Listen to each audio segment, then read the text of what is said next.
बिस्मिल्लाहिर्रहमानिर्रहीम। अस्सलाम वालेकुम दोस्तों, मैं हूं अनवार अहमद। आप देख रहे हैं अल्लाह दीन। दोस्तों, जब मुर्गा बोलता है तो इंसानों को उस वक्त क्या करना चाहिए, और जब गधा बोलता है तो इंसानों को उस वक्त क्या करना चाहिए। दोस्तों, क्या मुर्गा जब बोलता है तो उस वक्त दुआ कबूल होती है? आइए नाजरीन, इन सभी बातों को जानते हैं इस वीडियो के अंदर। वीडियो पूरी और आखिर तक ज़रूर देखना, और इस वीडियो को लाइक ज़रूर करना, और इस वीडियो को अपने अजीज़ों के साथ ज़रूर शेयर करना। तो आइए नाजरीन जानते हैं। फरमान मुस्तफ़ा सल्लल्लाहु ताला अलैहि वसल्लम है, जब तुम मुर्गे की आवाज़ सुनो तो अल्लाह पाक से उसका फजल मांगो, क्योंकि मुर्गा फरिश्ते को देखता है। और जब तुम गधे की आवाज़ सुनो तो अल्लाह पाक की पनाह तलब करो, क्योंकि गधा शैतान को देखता है।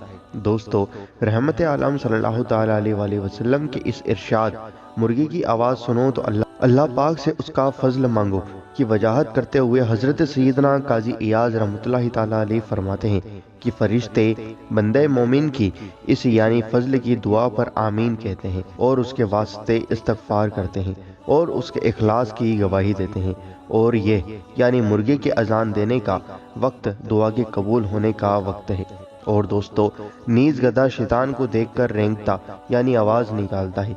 इसकी वजह यह है कि शैतान को देखकर गधा डर जाता है। लिहाजा बंदे मोमिन को चाहिए कि तावुज़ यानी औज़ु बिल्लाहि मिनश शैतानिर रजीम बिस्मिल्लाहिर रहमानिर रहीम के ज़रिए अल्लाह रब्बुल इज़्ज़त की रहमत के साए में आ जाए।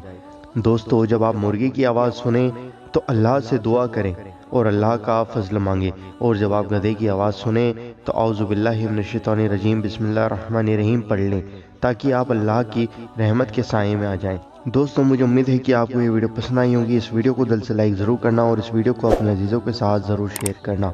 और दोस्तों, अगर आप चैनल पर नए हो तो सब्सक्राइब करके बेल आइकन ज़रूर दबा देना, ताकि आपको हमारी हर आने वाली वीडियो का नोटिफिकेशन मिल जाएगा।